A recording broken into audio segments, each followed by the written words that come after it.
What's up everybody, D-Man back. Welcome to a brand new video, and today we're going to be doing another Godzilla X Kong the New Empire figure unboxing. In this one, we will be checking out the new battle-roaring Skar King. I am very curious to see how the whip slash works on this guy. I am pretty sure it's part of his back. I think it's part of him. In that case, that's what they did. Why? Why did they do that?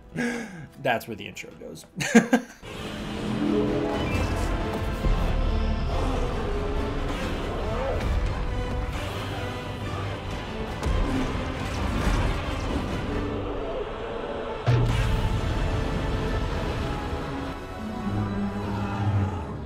That's right, in this video we will be reviewing the new battle-roaring Skar King from Playmates. This is, I believe, the last battle-roaring figure they've made, at least for the current wave of Playmates figures. Maybe they'll do another one or more characters like Shimo in the next wave, I don't know. Maybe not, but this is the final one for now, and this is the new Skar King. Took forever to track this guy down. As per usual, I like the new Empire's boxes. Got the Godzilla and Kong roaring down here, the crystals in the background, which is dope. You've got Skar King doing his big roar there. Just realized now that I've seen the movie, there's two pyramids coming kind of clashing towards each other on these backgrounds of these crystals, and now we know that's the anti-gravity pyramids. On the back, of course, you've got the battle-roaring Kong, Skar King, and Godzilla, and those are the battle-roaring figures, as well as this try me hole where you can stick your fingers through and, you guessed it, try me. Not me, him.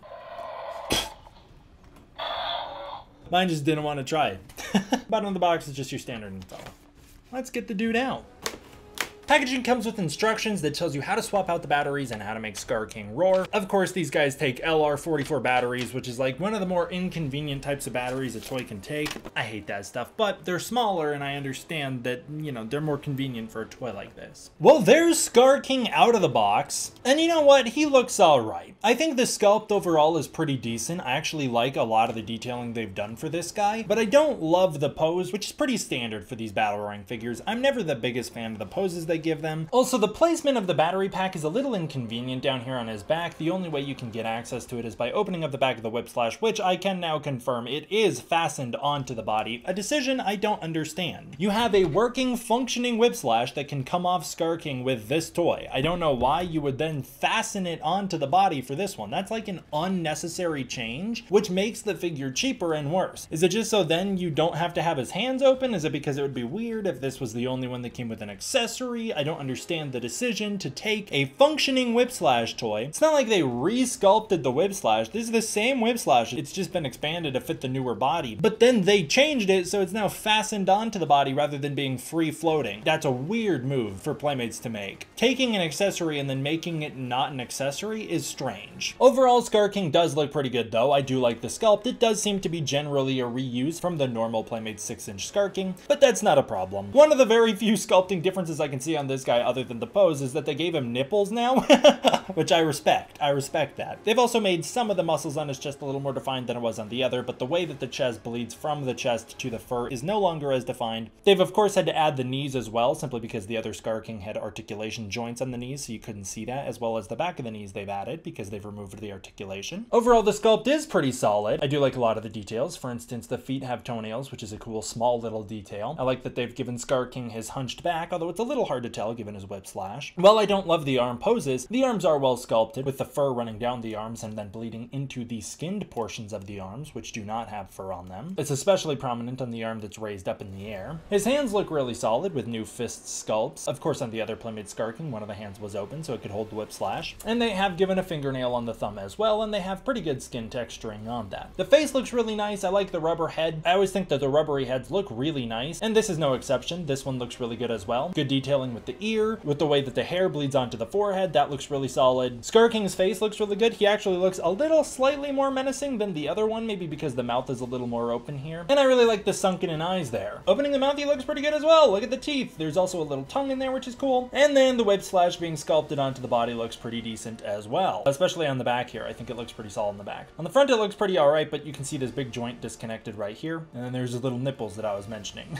They have done a really good job hiding the speakers. I wonder if that muffles the sound a little bit. On the back, the bolts are not as noticeable or obvious as they are on the others, simply because the whip slash kind of pulls the attention away, which is good. Paint job's really nice on this guy. Very good red all over the body, just like Skar King from the film. And then he's got his white toes, which does Skar King have white toes in the movie? I never noticed that. Maybe I shouldn't have said the paint is really good. It's decent. He's got this white strip coming down here where he's painted himself, I suppose, but it just appears out of nowhere, which is kind of dumb. You can't really see on the front very well because the whip slash kind of covers it all up, but they've added this splotch of paint on the top. They've added this stripe going down the body. Again, just kind of disappearing once we get to the back part of him. Come on, guys. From the front, he looks pretty decent. They've changed up the paint here, so it's not the same paint as the smaller one is. Now he actually features these stripes rather than having his chest painted white. The forehead looks pretty good with the red stripe now running down across the cheeks. It's very similar to the smaller ones. The arms feature the red stripes and the white stripes, which is good. The hands are white, which is pretty consistent with the other Playmate Skar Kings. I don't love the pose for him. His body's in a very limited position, and that's not really helped by the articulation, as this is about all you can really make the guy do. He can kick pretty good,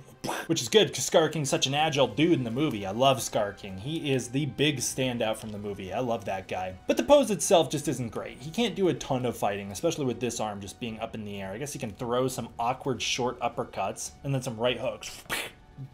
That's just such a limiting pose. As far as articulation is concerned, he's got one joint in each leg, he's got a joint in each arm, one in each hand, and that's about it. He's got the back trigger as well that can open the mouth, so that's an additional one. I don't know if it's all the Skar Kings, but this one can open his mouth pretty wide before you trigger the roar, which wasn't really the case for the Godzilla and the Kong. Pretty much when you press it, they roar. In total, that brings us to 7 points of articulation for this guy if we're including the mouth. This is probably his best pose. This arm is just in such a bad position. As for the roars, this one I think is maybe low on batteries or something, because the roars are not coming through terribly well with this guy. It takes more effort to get the roar out of the back, and then the roars just don't come through as great, and I'm not sure if that's because they're kind of covered and muffled or what, but here you go. Here's the first roar. That's that menacing Skar King roar, and then here's the second one, which is kind of a lame sound effect. Like a little grunt, I guess. I know that the Kong also has similarly a roar and then a grunt. I think they could have done better. The roar here is cool, though. But I know Skar King has other cool roars in the trailers in the movie, so it would have been cool if he had some of the more menacing roars rather than this sound, which I think is a little bit of a waste. Like I said, the audio quality is not as good on this guy as it is on the other roaring figures. Comparing him to the standard 6-inch Skar King, I appreciate that they've given him a different paint job to complement the way that the whip slash is now attached to the body, but I really don't understand the decision to fashion the whip slash onto the body, nor do I understand the weird pose for his figure. I don't understand why the arms have to go the way they are. I do think that they made some improvements on the chest area, but I also think they've taken some stuff away from the abs area. So there are some sculpting details that I appreciate more on the bigger guy, but there are some that I appreciate more on the smaller guy. Overall, I don't understand why the roaring figures don't come with the articulation in the arms and the legs that the smaller ones do. It feels like they intentionally limit that for no real reason. And I really don't understand the decision to stick the whip slash as a part of his body as opposed to the little one, which could take it off. But there the two of them are next to each other. You can see the height difference between them. I did want to compare him to the Shimo, just so you can see Shimo's a little smaller than him now. She's of course still in that 6-inch scale. They complement each other pretty well with the colors. And of course the Shimo just looks cool next to most of the figures because it's so vibrant and it pops so well. Unfortunately, there is no roaring Shimo, which is why I wanted to get her out for this. There is, however, a roaring Godzilla. Not that Godzilla and Skar King really fight very much at all in the new movie, but there's the two of them. And they stand at about the same height as one another. Of course, Godzilla's kind of looking into the air, but at least now he actually matches up pretty well where he can look Skar King almost in the eyes. Maybe that's why they did that. Again, that Skar King pose is just so limited that if you're a kid playing with these action figures, it's going to be kind of awkward to get him to do those punches. But there they are together. Oh, Skar King just got atomic breathed. Oh, sorry, Skar King. And then here is King Kong. Of course, this is Kong without the beast glove, which means this is the one that fights Skar King.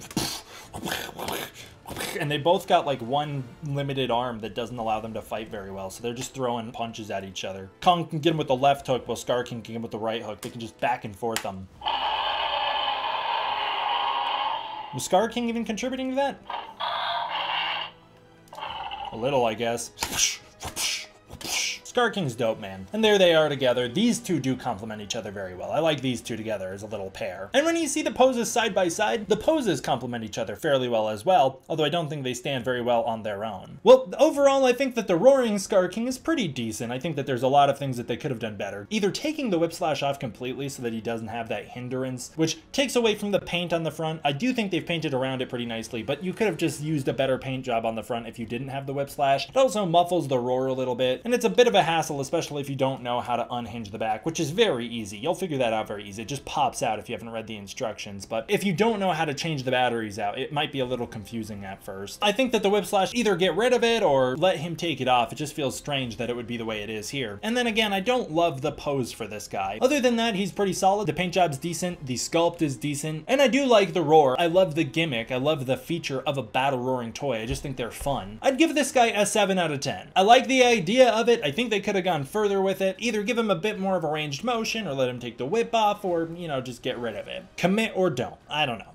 And then again, with some of the things like the paint just cutting off on the sides, pretty ugly. So again, commit or don't. Does he capture the spunk that Skar King has in the movie? Not really, but nothing ever will. Skar King's just the best, and no toy will ever do him justice. Well, that'll do it for this one, guys. As always, I want to give a huge thank you to my patrons over on Patreon. If you want to check out the Patreon, you can use the link in the description below, where you can get early access to content, access to the Discord community, and more. Thank you so much for watching. I hope you enjoyed. I will see you guys next time for the next one. D-Man, out.